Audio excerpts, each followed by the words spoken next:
Good morning, and thanks so much for checking in with us here at Atlanta News First Plus on your Saturday. The weekend is here. There is so much going on around Atlanta. I'm Megan Packer here to get you updated on what is making news. And we will check in just a minute with First Alert meteorologist Isaac Williams. He is tracking our forecast for this July weekend. So lots to get to. So let's jump right into it. We are following a story that we are working to learn some more about. Sadly, we are learning that there is a woman from Atlanta, an attorney, who is among those presumed dead in the floods in Texas.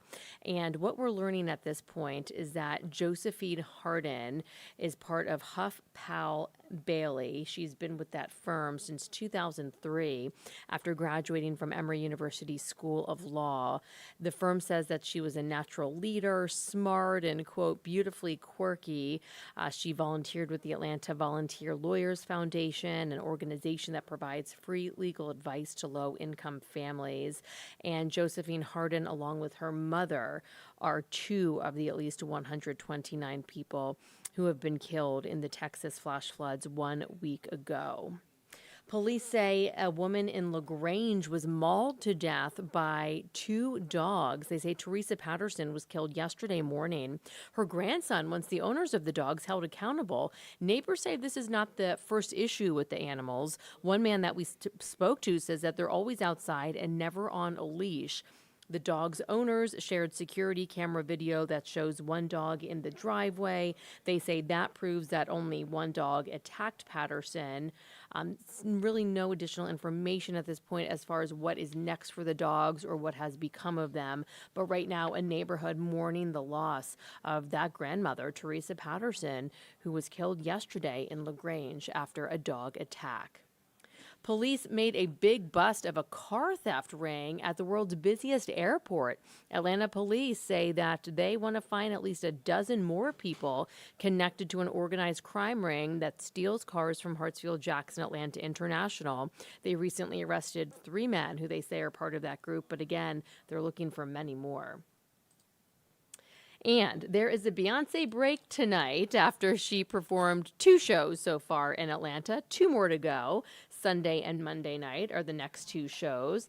And it's been a great weekend so far. People are coming from all over to see her perform. MARTA's got you covered. They've got extra trains running to get you to and from the show. And just be patient when you're out and about this weekend because there are so many different events between the concert, the MLB All-Star events. Speaking of which, things are in full swing right now for all of the baseball action. For the first time in 25 years, the MLB All-Star Game is back in Atlanta. But long before the first pitch on Tuesday, we've got an entire weekend filled with fan experiences that are just taking over the area surrounding Truist Park in Cobb County.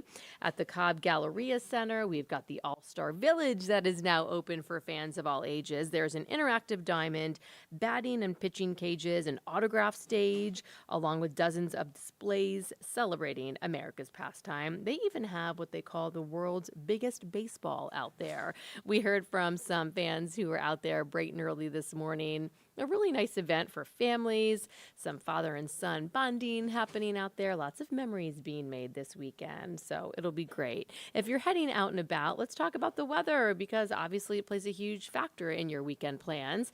Looking at Midtown right now, some gorgeous summer clouds. Let's bring in First Alert meteorologist Isaac Williams to talk about the day ahead. And we're not totally in the clear as far as avoiding storms, Isaac, but a little better than the past few days, right? That's right, Megan. We have been pretty busy the past few days and even this week as we have seen several showers and storms around the region.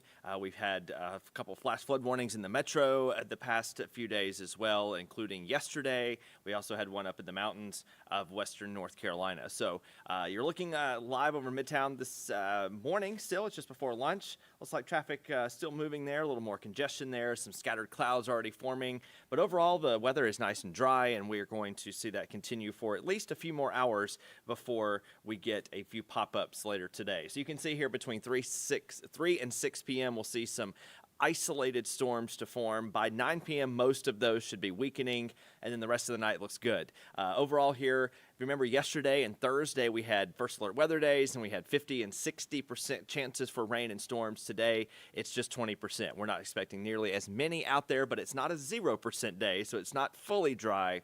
We're just expecting most of you to probably escape the rain. Unlike the previous few days as well, we're not in a flash flood risk. We're seeing that mainly focused up in Virginia, the Carolinas, East Tennessee, and the far northeastern tip of Georgia, Rabun County, over toward Helen and Dahlonega, and then up into Clay County, North Carolina. That should be about it into the upstate and western North Carolina. Not really seeing huge flood risk today, just because we're not going to see as many storms and as many showers out there today as we have been seeing. Same thing with the severe weather risk. Notice it's from North Alabama to the North Georgia mountains into South Carolina. We're kind of in this donut hole of a void of severe weather risk. That's good news here in the metro. So if we see any strong storms today, it would be near LJ, Blairsville, Helen, Clayton, western North Carolina, and into the upstate. And even there, the risk is fairly low. You can see it's just a level 1 out of 5. Don't expect any crazy weather today, which is good news. But again, some stronger weather not out of the question up in the Georgia mountains. 4 o'clock today, notice the coverage of storms higher toward Greenville, South Carolina, and Anderson, Clemson. If you know anybody heading up to the South Carolina lakes, Jocassee and Kiowee up there near Clemson, they are in a better position to see rain and storms today. If you're staying local or if you're all across North Georgia, notice the coverage much less than previous days. We're looking and still feeling hot like a summer day. We're just not going to have as many summer downpours. And most models I've seen keep everything out of the metro today. I still can't fully promise that, but it does look like we are in mostly the clear with any sort of metro storm chance. In late as 9 p.m., a few showers still lingering, but once we lose the daytime heating, of course, most if not all of the action should be weakening, and we should see a generally dry forecast going forward. Sunday, about the same deal. We have seen a little bit more in the way of models trending a little wetter Sunday afternoon, so we'll see if that trend holds through the rest of the day. And JD will up the rain chance, if need be, a little bit, but we're still not looking at a washout by any means, but maybe a little bit higher than a 20% chance of a shower Sunday. Monday still looks like the driest and hottest day, still about that 20% chance, but 96 degrees.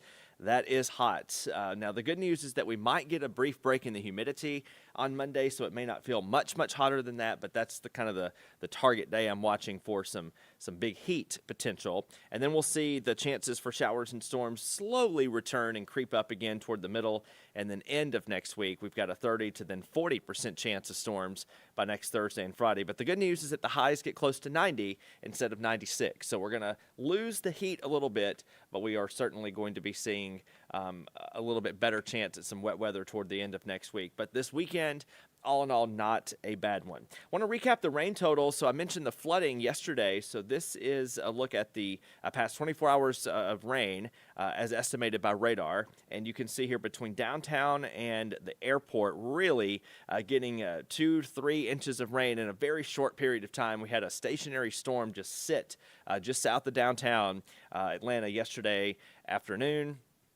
Between about 3 and 5 p.m. or so and into the early evening around 6 and 7 as well. Thankfully, it fizzled out, but then storms reformed north of that, and we had some similar nuisance flooding in and around Alpharetta on the north side of the metro. So you see the two hot spots there, but Chamblee and Dunwoody and over toward Tucker, barely getting anything yesterday. So depending on where you were, you either saw a lot or nothing, and that's kind of the story going forward. If we kind of add in the previous 4 days, you can see other areas. So this captured some earlier rain in the week across metro Atlanta as well. And then out toward Covington, you see over the past 5 days, you've seen quite a bit of rainfall there. But even still, in 5 days, we haven't seen too much in the way of wet weather.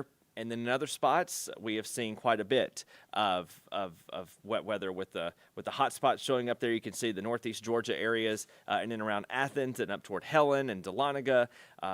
Definitely seeing some heavy rain and storms, and not plotting on the map there Toccoa and Hartwell and the northeast Georgia border counties toward South Carolina getting quite a bit. But some of you hadn't seen measurable rain at all this week, and others have seen quite a bit. And when the rain has formed, it has been very slow moving, and we've had quite a bit of issue with flooding kind of arise over the span of the week. So fewer storms expected over the weekends. We kind of sum things up for you on the headlines here.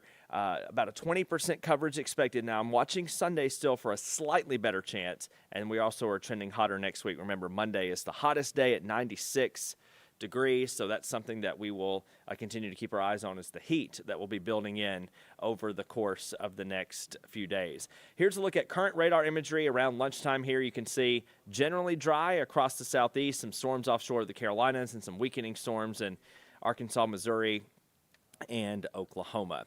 A quick look and final look at your 7-day forecast here. Again, limited rain coverage, not zero, but fewer storms the next few days as the heat builds, and then we'll see a slightly better chance at a shower or storm toward the end of next week. Be sure to join and check in with JD Disharoon later on today for another check of the forecast. And remember, you can always get the latest on the forecast inside the Atlanta News First Alert weather app. Have a good Saturday. Stay up to date on your latest weather from the largest team of meteorologists in the Southeast. Download the First Alert weather app for hour-by-hour forecasts and join us every weekday at 11:30 a.m. on ANF+. You can also text weather to the number on your screen, and we'll send a link directly to your cell phone.